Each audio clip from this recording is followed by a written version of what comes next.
There we are. We're live now. Agnes, how are you doing? It's so dark outside. They've already started with the daylight savings time. I don't know what to do. How do you feel about it? Do Time you to go to enjoy this? sleep. Time to go to sleep. That's what it feels like. As soon as I see it, Yeah. it's time to go to sleep. Now, I'm Jamaican. We have 12 hours. We're closer to the equator. So we used to have 12 hours of daylight, 12 hours of night. How is it in Poland? Do you also have daylight Well, savings time? rabbit in, it's the same thing as here. It's the same thing as here. So yeah. Really, no matter what. Yeah, because it's kind of on the same curve. Interesting. Although in Europe they change time 2 weeks ahead of us. So for two Oh, weeks throughout the year, instead like between Poland and US, it's usually 6 hours difference. In 2 weeks throughout the year, we have actually 4 weeks. It will be 5 hours difference because there's now it's 5 hours difference, and now another, you know, when the time comes to change the time, and again they're gonna be 5 hours difference. So, but that's gonna be I next year. What am I saying? So, it's fine. I'm naturally an optimistic and happy person, but I understand that when it gets dark like this, many people become depressed. And I can completely understand that. And that's partially why we're going to talk about bereavement groups and how to join a group like that and what a group like that is all about. You are in one, and as a professional, as a person who helps people with these situations, you're going to tell us some of what's going on there and explain how people can get through this. I mean, let's do that. Ladies and gentlemen, welcome to Love, Death, and Taxes.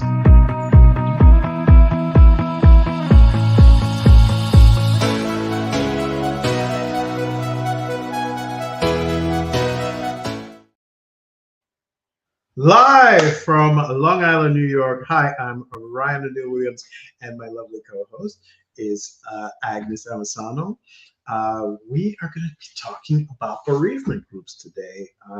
Agnes, I understand you are in one, right? And the idea is there's a head or a leader, or is it more of a peer group? What what is a bereavement group in function? What is it for? Well, I'm a facilitator in a peer group. I Mhm. am a relationship coach as well. So I feel like I have understanding of human nature and what human needs. There is, like you said, uh, with the even with the seasons are changing, the weather, it's definitely influencing how we feel. How do we feel? Yeah.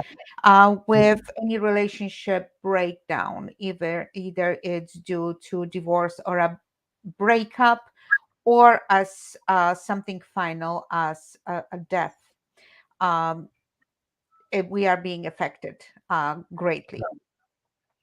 So the group that I joined, it's a peer group and one of the best in Long Island, um, which I'm very proud of because I learned from the best.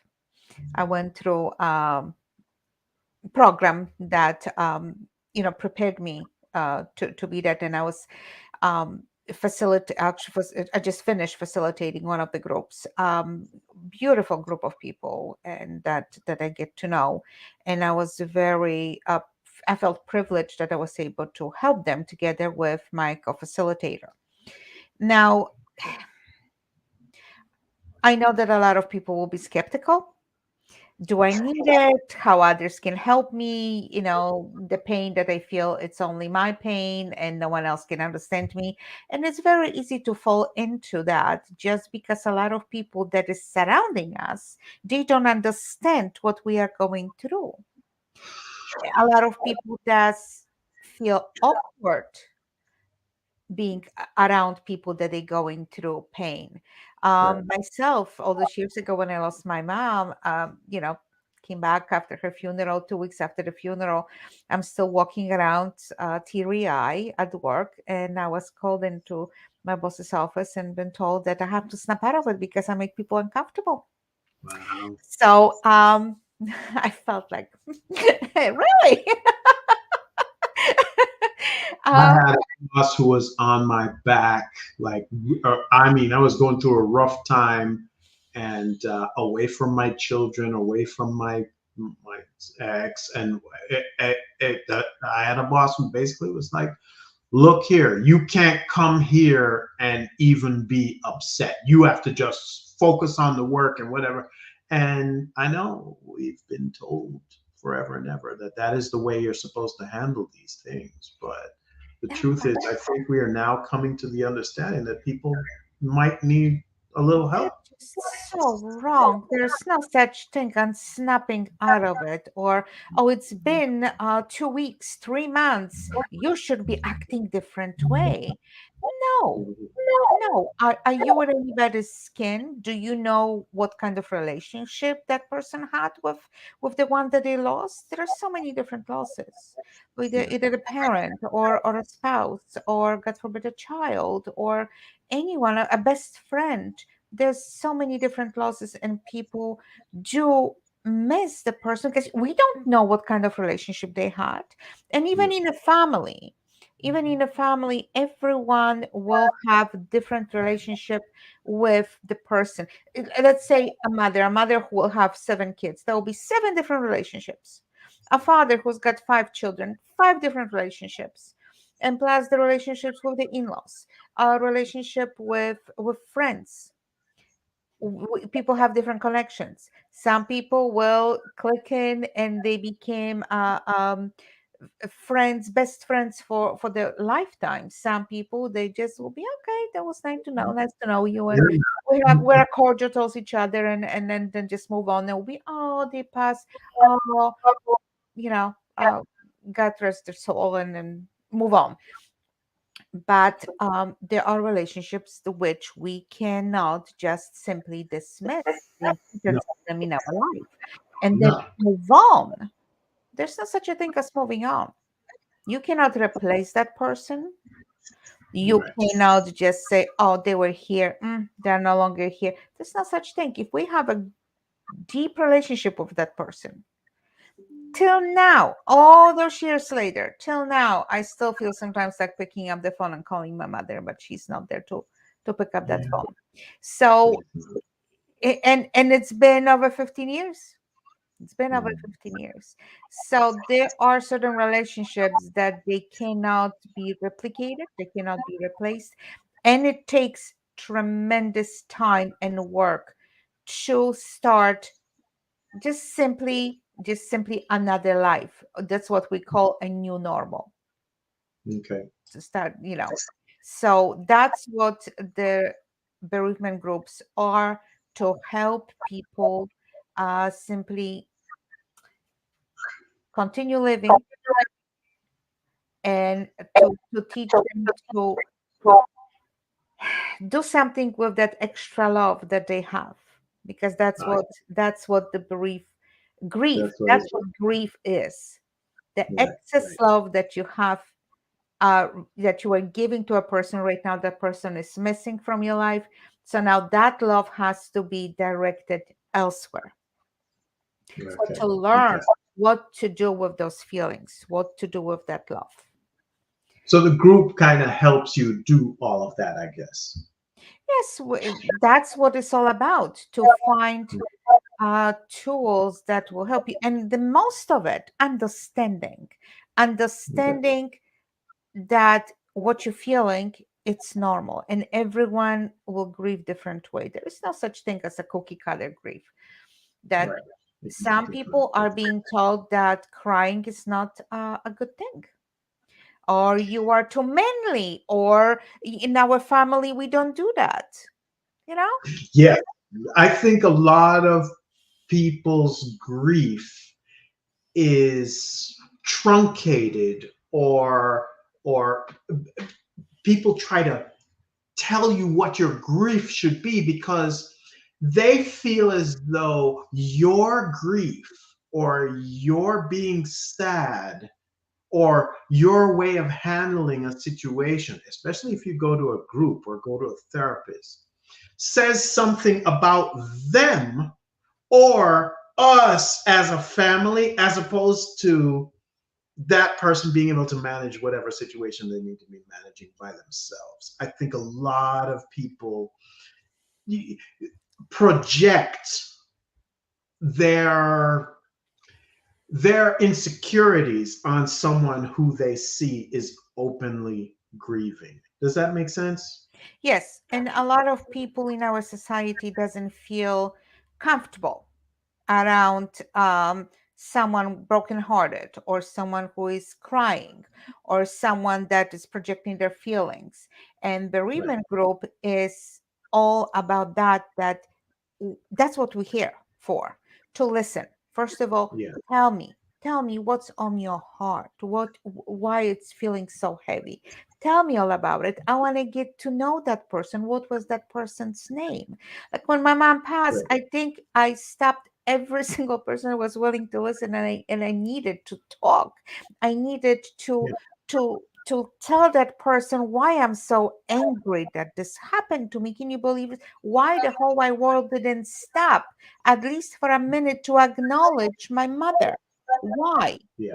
That were Yeah. my feelings. Not everyone feels this way, but I felt this outrage.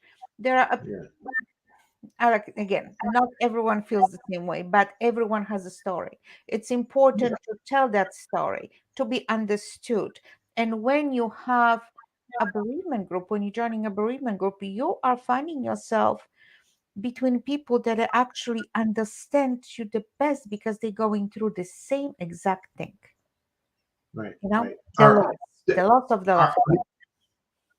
are you joining a group so that you can find similar people who are going through maybe a somewhat similar thing so they can kind of, because even though like you said, each person is different, they're handling it different, there is still an undercurrent of, wow, this is how sad I am, and to some extent these other people kind of understand because they are also sad or they are also grieving.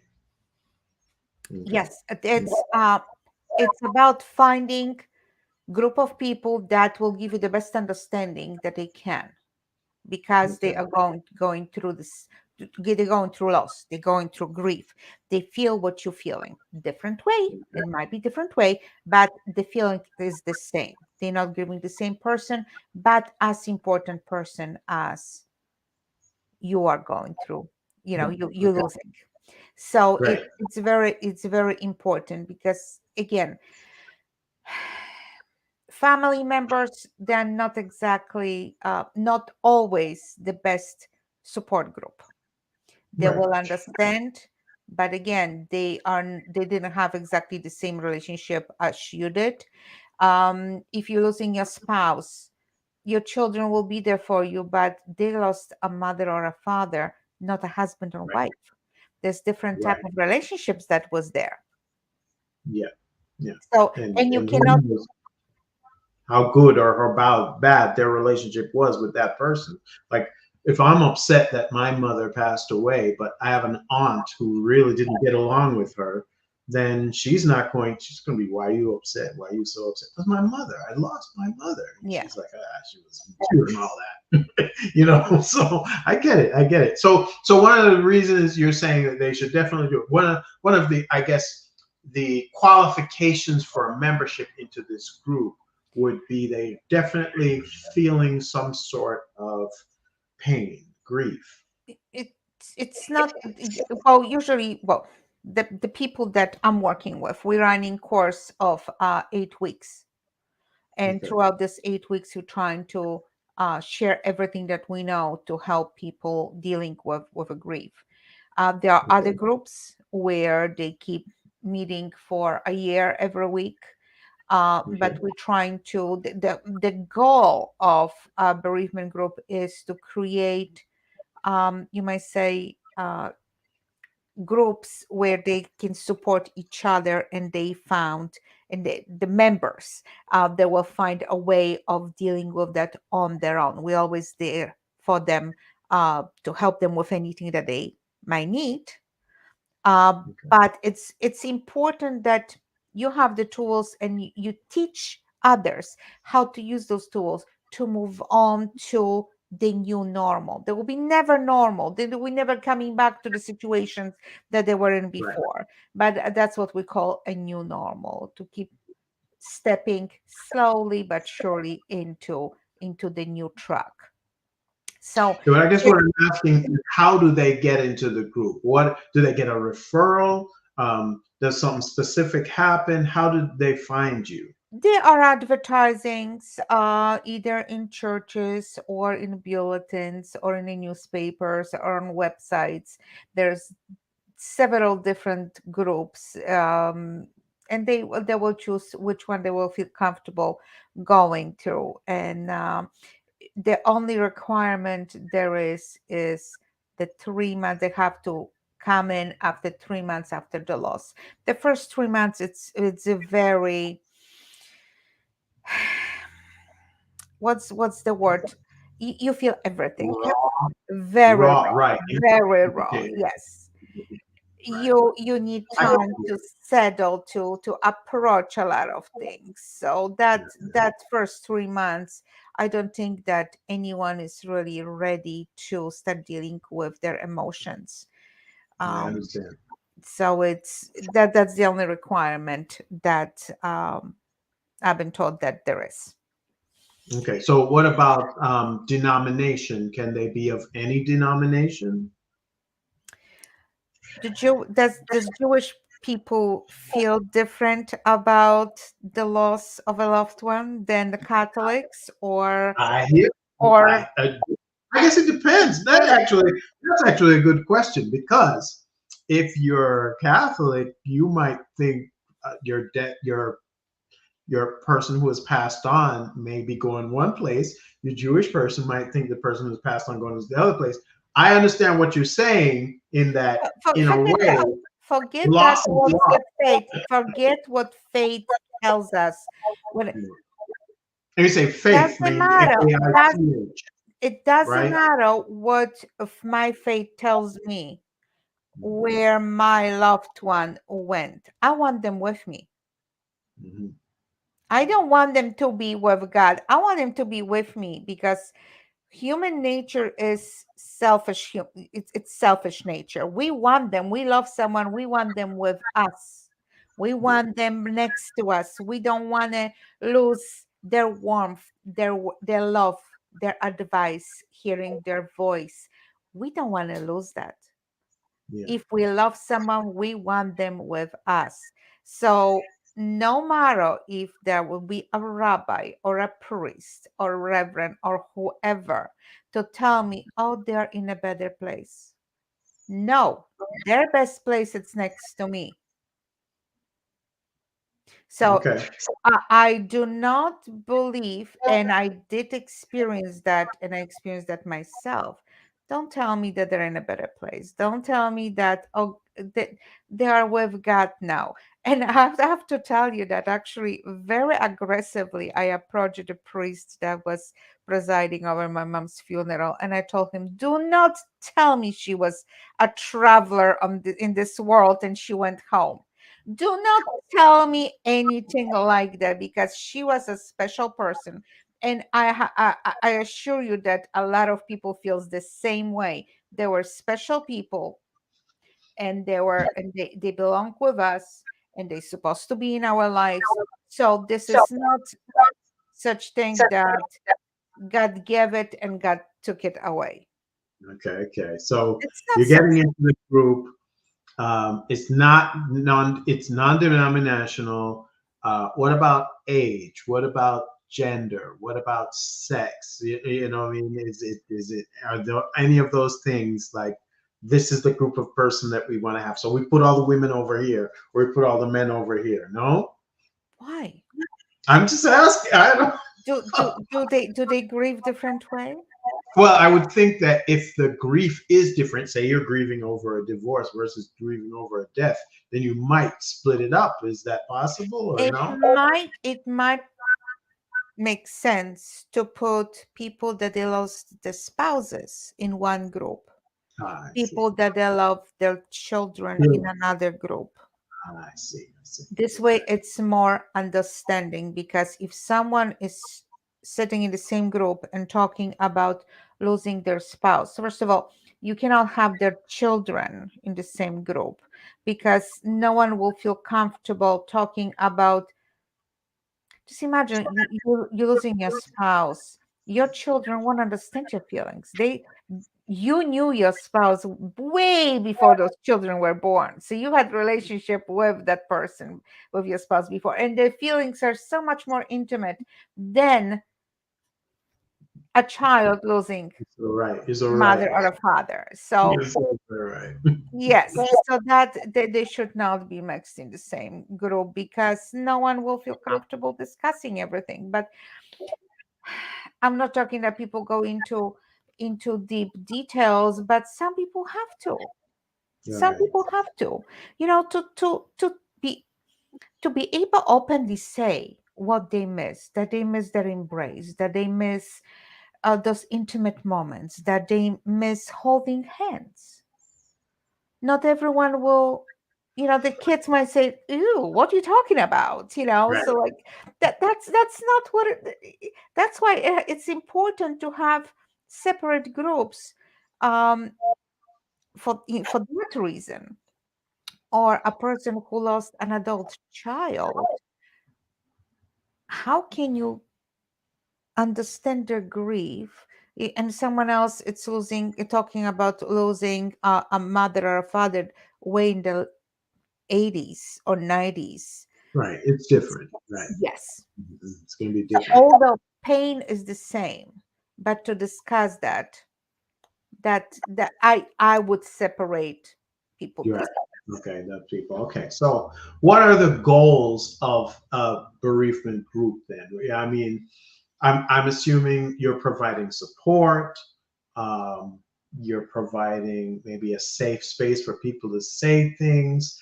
What what are you doing over those? What did you say? 8 weeks? Was it 8 week 8 weeks, yes. period? Okay, so what are you trying to move from day one of the group to day eight of the group? How do we want to progress? What is the goal? First of all, to see that life will have to continue, and to teach them how. And usually, first is, okay, how am I going to live without that person? So what do you miss beside everything, beside the presence? um so if it's some people, they just want to make something special, do something special, to memorize, to make sure that everyone knows that this person is important. I'm still thinking about it. What can I do For your so mother? special for my mom? Yeah, I know what I'm going to do for my mother. Yeah. So So interesting you say yeah. that. So Okay, beside doing the headstone and everything, that is people do, what's something extra? right. How are we going to remember that person? And first of all, what brings to that person that is grieving brings comfort? What is it that you want to do? What is it that will bring you comfort? Would prayer bring you comfort? Would a song bring you comfort? A reading a book about it? Being understood by others, not being ashamed of the feelings that you're going through. Plus, there's another thing. There's a group of people that they have unresolved relationships. Mm. So then you have completely another issue. I went through a period of big fiery anger. So there are things that as also as guilt, survivor guilt, Yep. or someone's supposed to do something, make a promise of doing something, they didn't have enough time to do that. Yeah. How you dealing with a feeling of not being able to say goodbye. There are feelings. So this is dealing during the 8 weeks, is dealing with feelings that they were unresolved, or maybe they are too deep to, sometimes takes more than 8 weeks. But Yeah, I would assume. showing a path, just Right. simply shedding a light on that path, that, okay, maybe this is the right thing, maybe that's what you could do to help yourself. So I think it's very important. Bereavement groups, I think they're a wonderful thing. And trust me, I can see people coming in the first few weeks, they're unsure of, this is the right place for me. Am I going to be understood? Maybe someone will just simply say, this is not the place for me. And then, you know, they won't understand. And I Okay. can, and there's such a big difference at the end of 8 weeks. It's Okay. really, you know, it is, it's not an easy job. No. It's difficult job. It's difficult to hear sometimes all the feelings. A lot of times I cried myself with them. It's to share that part of myself with a member of a group, or Yeah. trying to share their pain. That it's important. It's very important. And at the end of 8 weeks, it makes me happy that that I was privileged to spend those couple of weeks with group of people. And when they came in, they were very sad and confused. And at the end of 8 weeks, you see actually smile on their faces. Okay. Okay. That's a beautiful thing. That's what we want to. That's what we want to see. I would assume that because it is a group of people and everybody is dealing with things in different ways, and you might even have different kinds of counselors, that you may need sometimes to, I guess, nudge people in different ways. Say there is someone who is not talking at all, or there is someone who is talking way too much, or someone who is saying something inappropriate. How do you manage those kinds of situations? Because it is a group of people. How do you deal with that? Because I would hate to go there and have someone look at me and say, I've had this happen at a funeral. Someone said this at a funeral to me. It's like, it's not that bad, right? And I was like, what? What? This person was important to me. How do you mean you're going to tell me it wasn't that bad? So, how do you deal with all the different personalities who may speak, who may not speak, who may be saying something inappropriate or something that makes it difficult? How do you deal with that? We definitely encourage to speak, but not everyone will be able to do so the first week. Hmm. If they don't do it second week, you give them a little bit more time, but then you speak one on one. Okay. And a person who feels, I experience different people. Someone speaks, yeah, I lost this one. Oh yeah, I lost that one too. That's okay. We appreciate that you have understanding for everyone, but we have this rule that when someone speaks, you let them speak. You do not Right. interrupt. If someone Right. is having problem with following rules, then we have a little chat. We have a little chat. And if someone feels like this is not for them, they are more than welcome to leave and find a group that will be more understanding to their needs. That is But we are good. very Okay. protective. I have to Yeah. tell you, we Okay. are very Okay. protective of the members that they are there, because you do not play with people's feelings. Not when they are No. grieving, not when they are in pain. This is not something to play with. So yes, I Okay. think it's All right. very Good. So important that makes to, sense. That makes a lot of sense.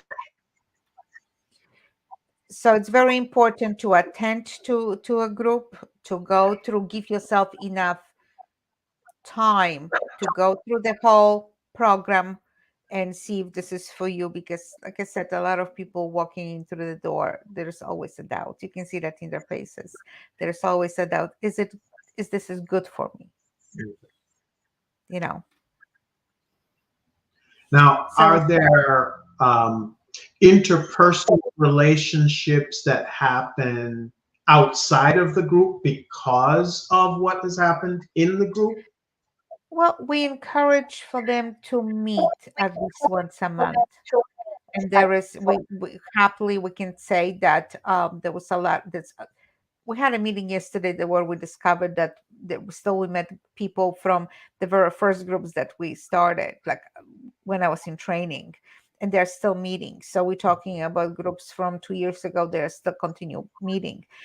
From others, I know that people that they met 5 years ago and they're continuously meeting. There are some friendships developed. You know, there's Okay. um, one of my neighbors get engaged actually to another member. To another member. So two members of the group found one another in the group. Yes, yes, I, yes. Believe it or not, I that it mean, happened too. Yes, yeah, I'm just thinking of another show where people were meeting to do, and there were people in the group who were going there specifically to meet other people in the group because they knew that they had this issue. And so I'm thinking about that. But I understand the idea would be, yeah, if I'm in grief and you're in grief and we happen to hit it off as friends or as more than friends, I could see how that could happen. So that person got engaged to someone they met in one of your bereavement groups. Okay, yes. so they clearly got over whatever problem they were. Well, maybe they found something in common. I'm not sure if they ever got married because I lost touch with that neighbor. Okay. He moved out, so I have no idea what happened. But this is not the goal. This is not the goal. That's the goal. I'm just Yeah, saying, that's not one of the goals of but the group but to things hook do them up. happen. But things do happen. Yes.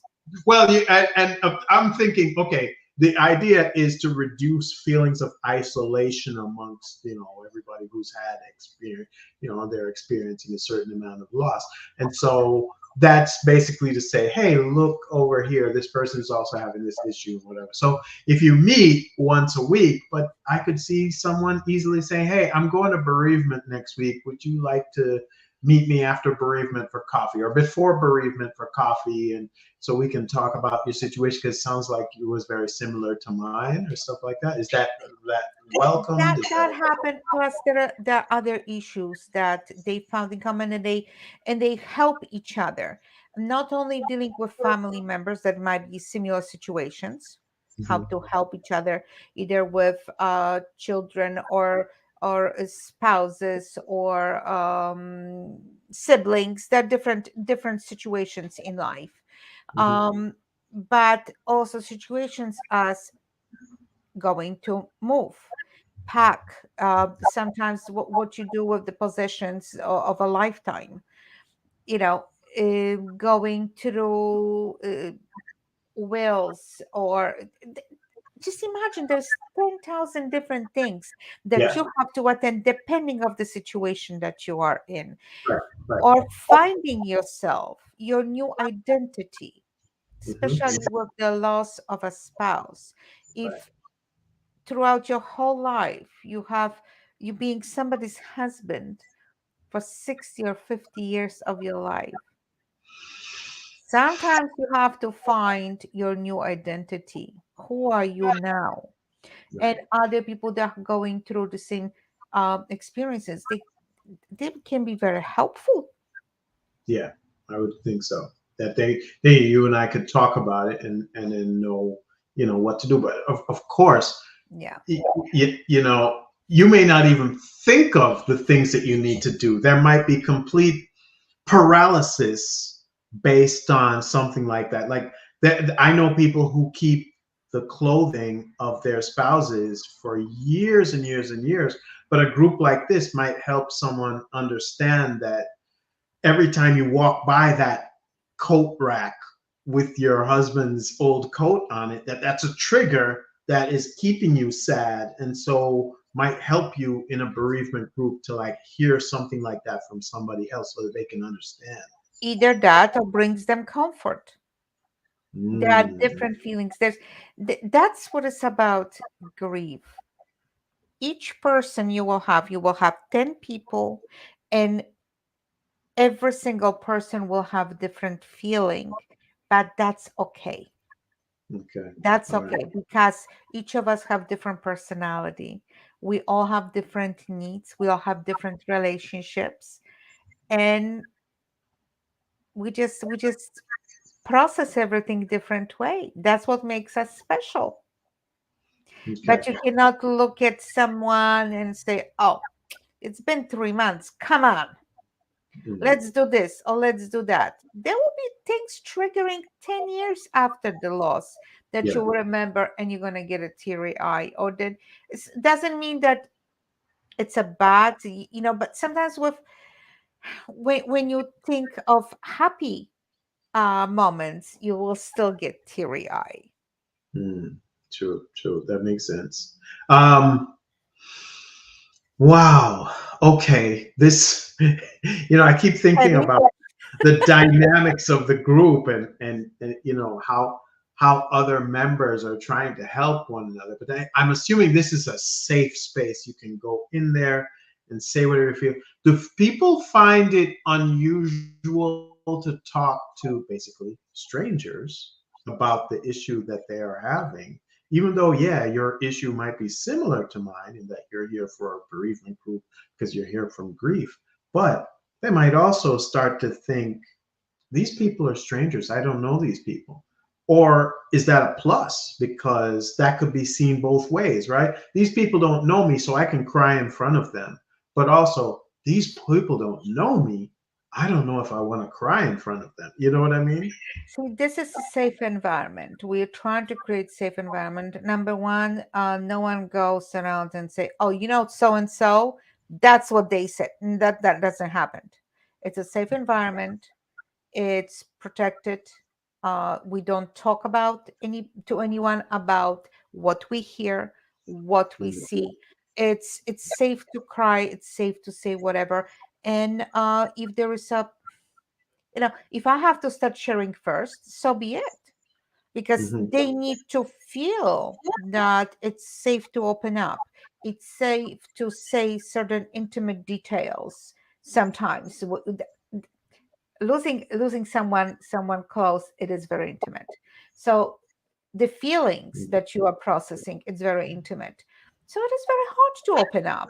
So if someone, and first they'll start with basics, but then we're going into details, we're going more deeper if it's needed, but we also share with them so they wouldn't feel that there is a judgment or there is um, anything shocking. And the first thing that, when you're talking grief, you think a lot of tears, a lot of regret. You don't think anger, right?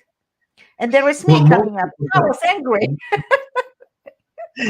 don't. My both when it's interesting. When my mother passed away, no, anger wasn't the thing. It was sadness. It was deep sadness. There was a lot of regret. There was, oh my gosh, I wish I had spent more time with her. I wish I had, there was sadness and regret. Yeah. But when I had the other situation in my life with the ex and no, I knew I was depressed because I was sad about it, but I was also angry. I was so very angry. And I know for sure when my mother passed, I have a sibling who that's how it was managed with anger. There was, Yeah. I mean, the world is going to pay for her being gone. And I was like, whoa, that is not, so every person does it different ways. And I will say that men are generally not allowed to be weepy and sad and do it. So that is where they often channel their grief or their sadness into anger. I can't imagine sometimes what your groups are probably like when a guy comes in there and sit down and he's like super angry, or I don't want to talk to you about anything. I mean, that has to be hard. It How is do you hard. It is how do hard, you but get someone from that to opening up?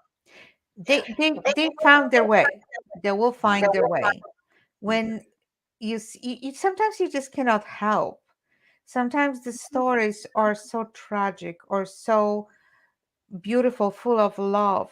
You just can't stop your tears. You can't. And then something breaks in you, and then everything is start pouring out. Crying is good. Yeah, Crying is encouraged. Crying is it's freedom. yeah. Sometimes it's freedom releases everything, cleans you.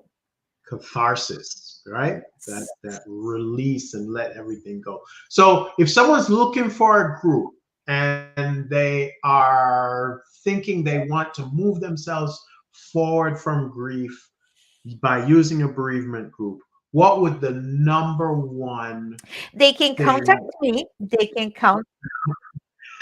That too. But like, what about staying? Is it a lot of times we quit on so many things because we think it's not working. Would you tell a person, listen, just hang in there a little bit longer? Oh, absolutely. They have to give themselves a chance. They deserve to give themselves a chance. At least a Excellent. week, two, three. It's a must. We deserve to give ourselves a chance, no matter what we're going through. Sometimes we cannot understand our own emotions, Okay. Yeah. especially when I our heart is breaking. Can you understand everything that is going on around you?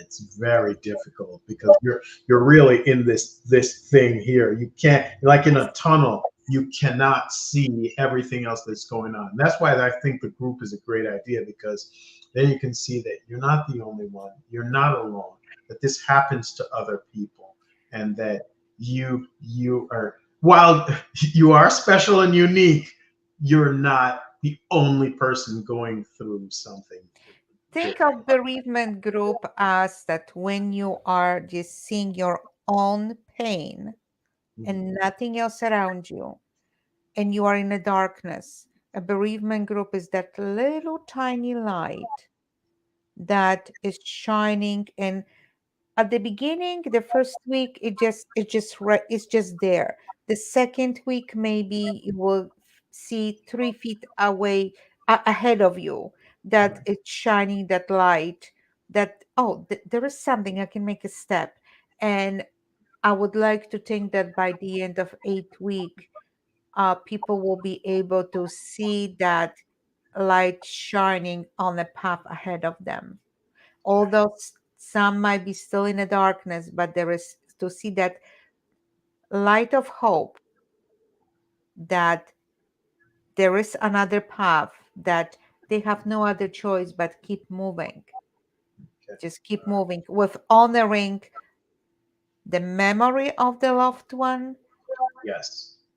and just simply continue living with them in their life. Is just in a different form, not physical, Right. more spiritual, but Right.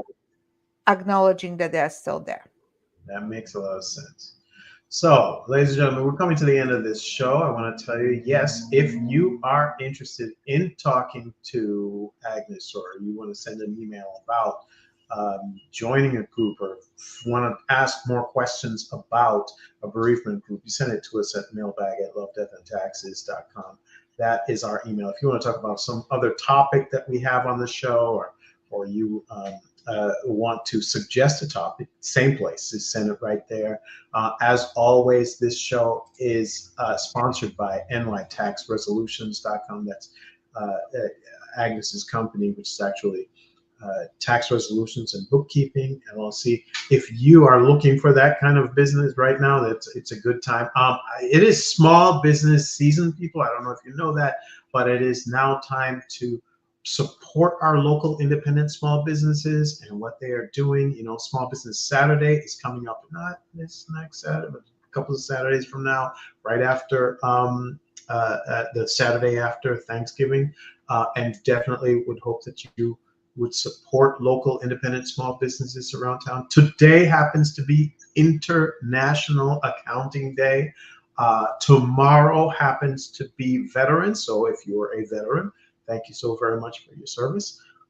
And ladies and gents, I hope you have enjoyed this show and all the information that's provided here. Agnes, I actually enjoyed this show a lot because I did not know.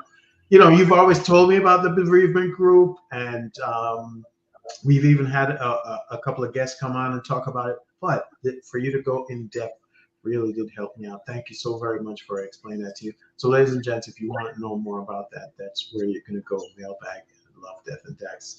Would you like to say anything else before we sign off, Agnes? Yes. My cousin Ivana, today is her birthday, so happy birthday, darling. Stay beautiful and happy as you are. Okay, okay. I think I saw her. Is that Ivona? Is That that was her? her. Yes, that was her. Yes. Okay, okay, great. So yeah, ladies and gents, I want to say thank you so very much for watching this episode of Love, Death, and Taxes. Check us out. Wow, am I going to even remember all the places where we are right now? We're on YouTube. We're on Facebook. We're on and wherever you are looking to find a podcast at this point, we are there. So I'm hoping you can check. Spotify, Amazon. Yes. I mean, it is everywhere. It is everywhere. So come and check us out. You can drive with us in the car. You can watch us on your TV. You can check us out on the phone. It's everywhere at this point. So please And more is enjoy. coming. Yeah, and more is coming too. Apparently, YouTube has its own Amazon podcast channel. We'll just syndicate out to that. It's fascinating. Oh, and if you're looking to get your stuff out for Small Business Saturday, for Black Friday, if you need help with that, your digital marketing, hello, I'm Ryan O'Neill Williams, and I do digital marketing all over Long Yes. Island. All over Long Island. So, send it, just comment somewhere here, all right? Or send something to Ryan at Social Markets. But regardless, have a great evening. I hope you have a great weekend, a great Veterans Day weekend. And we'll see you next week. All right. Bye-bye. Veterans, we salute you. Yes. All right. All right.